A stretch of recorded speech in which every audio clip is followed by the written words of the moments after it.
first off, that it takes definitely a very unique mind to actively hold concern and act on a sense of concern for modern day issues that don't seem to be immediately pressing in our everyday lives and that we don't realize does impact our everyday lives. We are more likely to care about the little inconveniences and the things that immediately make our lives more difficult. And it's not our fault, especially with the everyday person noticing how complex our lives are becoming and just how many issues of the modern day are stemming from new and advanced technologies in this day and age, that it becomes hard to keep track of the problems that desperately require our concern. This issue falls into the category for me of those kinds of issues you've heard about growing up, but if you're not in touch with people who are actively advocating for clean and safe water and have not made yourself a part of local environmental groups, you never really develop that consciousness or mind of making decisions based on how it will impact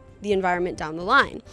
I guess in that sense, water is sacred means putting yourself in the position to care, making yourself aware of the issues but thinking about it proactively and just integrating daily habits and mindsets and making yourself aware of how you can get involved in the environmental movement, such as through local politics and lobbying. As water becomes more and more difficult to access for a variety of reasons, whatever our personal, religious, or spiritual feelings about water might be, it's very important that water is accessible for all of its important purposes, and so I think that is very sacred. I also just feel that water feels very special to me as someone who grew up near the ocean, and I love to be in the ocean. I definitely feel like it can be transformative to be in the water and to be held by the water.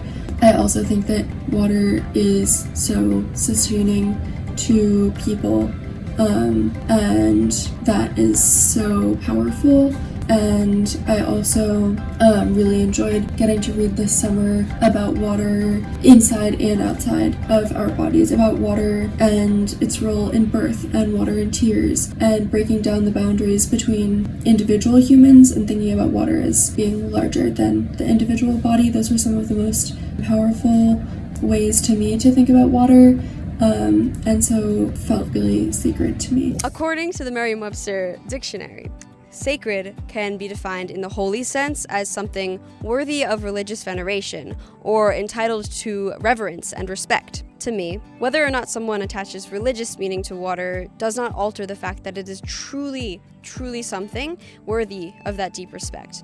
For many, worshiping water as someone would a deity helps provide a structured way to channel that respect and develop that consciousness. The practice of praying about water and celebrating water in a deep way, I have seen, is a practice of entering that long-term mindset and lifestyle of someone who cares about where this world is headed in the future. To state that water is sacred is to acknowledge that it is a vital resource that is not separate from ourselves. That being said, if we hold no respect or consciousness for water, we are not holding any consciousness or respect for ourselves, both in the short term, since we are made of and cannot live without water, and in the long term. And regarding this question, I have definitely been inspired by everyone I interviewed and asked this question. I feel like the person who stood out to me the most was Brian Thompson in the EcoFest video, who stated that water is the conduit of life and also the conduit of problems. Considering that it is something that brings life to all of us, but the way that it is being treated is actively turning it into something that works against us as individuals and as a species.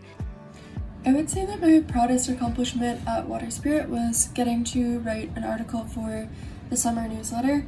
I wrote an article about this summer, El Nino conditions, the Jewish calendar, and grief, and I found the experience of writing this article to be really valuable, as well as the end product to be something that I was really proud of. I think that like a lot of good writing, the process itself taught me a lot, and throughout the process I felt like I was very clear on the structure. I was thinking a lot about what kind of evidence I was looking for, and I learned a lot throughout the research process. I got to read a lot of really interesting work from really smart, creative authors. And then while I was writing, I got to make choices about sentence and word level to the structural argumentative level that meant a lot to me about what the final product was going to look like, and I'm really happy with how it ended up. And I felt like that was very valuable for me, and then I got to have a couple of people who I really trust look over it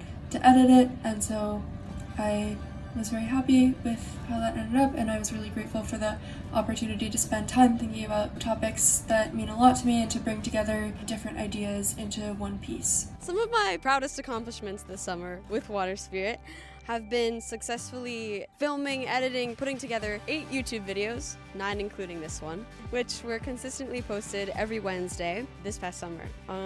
Words genuinely cannot express how grateful I am to have had the opportunity to create those videos and work for Waterspirit this summer. I believe that the 2 most impactful videos I created this summer were both the Dirty Nestle Pipeline advocacy video, which allowed me to spread information about such a pressing issue that not a lot of people know about. I'm just grateful to be able to spread that awareness through the content that I have created this summer, and I hope that it is something that Waterspirit and other environmental groups can continue to share over time for people who have never heard about the issue. Working with Rachel on that video was also truly a great experience because it gave her the opportunity to channel her passion for advocacy as a public justice organizer and someone who works in public policy, to give her that space and reflects how she sees change can be made is something I'm grateful for. Interning at Waterspirit has helped me think about water more as a lens for a lot of different issues, and to bring together issues that we might think of as environmental issues or social issues and collapse those boundaries, or as human issues versus environmental or animal or plant issues, earth issues, all those things, how they come together. And I've also really appreciated hearing people's water stories and seeing how much reverence people have for the water and all of the different ways that it comes into their lives.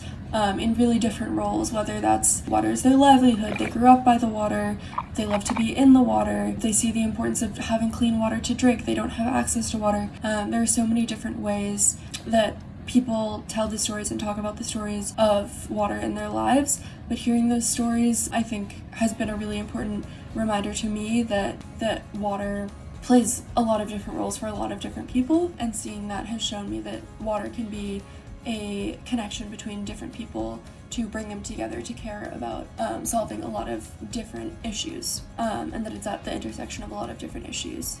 I am a human being. I drink water, but yet I don't think about it at all. At all, especially in the Western world. Our consumption of resources is not rooted in mindfulness or consciousness at all. We waste so much of our resources just simply because we aren't conscious of how precious and vital these resources are and how they're not infinite. Water is flowing everywhere and all the time, and it makes it seem like it's an infinite thing, but only 0.5% of the world's water is actually fresh and usable for drinking. A lot of places import their water. They don't have water, near that is fresh and available. So I definitely, after working with Waterspirit and thinking more about where my water comes from, how it was treated before it comes to me, it takes time to develop that consciousness, and that's what Waterspirit's mission is, to develop that consciousness of the sacredness of water, of holding that as something that requires deep respect and reverence. And hold it with that respect and have that awareness that there's not a lot of it, it's not infinite, and we need to treat it with that respect. So you could say my consciousness has been increased, yes.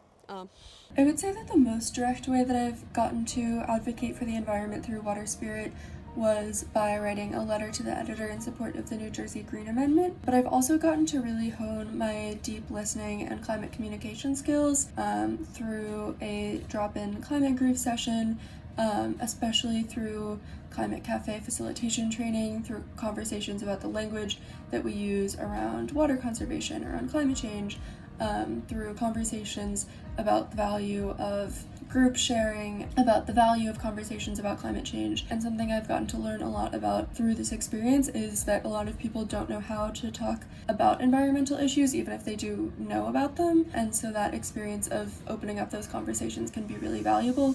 And that's something that I'm definitely going to take forward from this internship. I've also gotten to support programs like the Keyport Climate Cafe that were related to environmental issues and hopefully bring attention to them so that other people can get involved and advocate for them. I am so beyond grateful for the opportunity to have been able to use my skills of purposeful cinematography, storytelling, and my video editing skills to create impactful deliverables and products that fully encapsulate what happened at an event, or videos that were successful calls to action regarding very urgent and pressing issues. So glad I was able to move people emotionally in a range of different ways, from letting people reminisce about the past to celebrating the present and ultimately thinking about the future. Waterspirit's mission has changed my perspective by centering water in both environmentalism and religious practice in a way that I never had before. And so that's something that I'll be taking with me, and also a new motivation for the kind of work that I hope to continue doing from being around so many people who are so passionate and have lots of ideas and creativity for what they're doing. So how am I going to stay in touch with Waterspirit's mission in the future? As a rising junior at Rutgers Camden, I see myself continuing to attend beach cleanups that Waterspirit hosts and attending their seasonal celebrations that are really fun to attend, and staying up to date and involved in the progress being made to advocate against the dirty Nessie pipeline.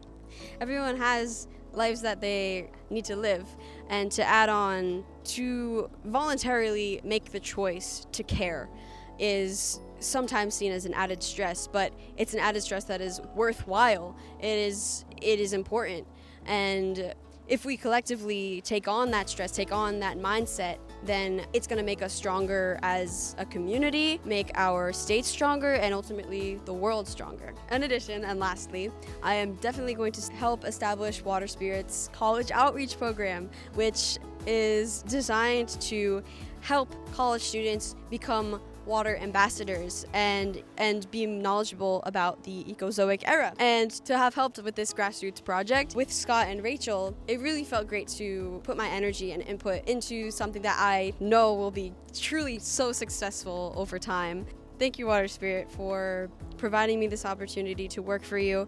It's been a pleasure getting to know the staff, who are so welcoming, so friendly, and are people who are truly inspiring and passionate about the work that they do, and that they've dedicated a portion, if not all of their lives, to this issue. And I truly do look forward to staying in touch with Waterspirit in the future, seeing how they are going to grow, because they're a team of 4. They're a team of 4 people doing this work. I every day was inspired by them, the work that they do. They addressed, with the span of an hour and a half, just so many different issues that they're working on. And to hear about the progress of those long-term goals week by week, the work that they're doing, the work of transformative action and advocacy, the work that you do is important for the long term.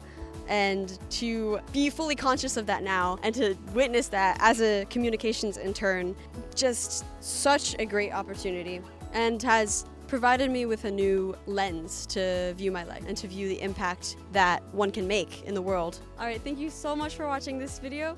Again, this is Nina DeSimone, communications intern from Waterspirit. Have an amazing rest of your summer.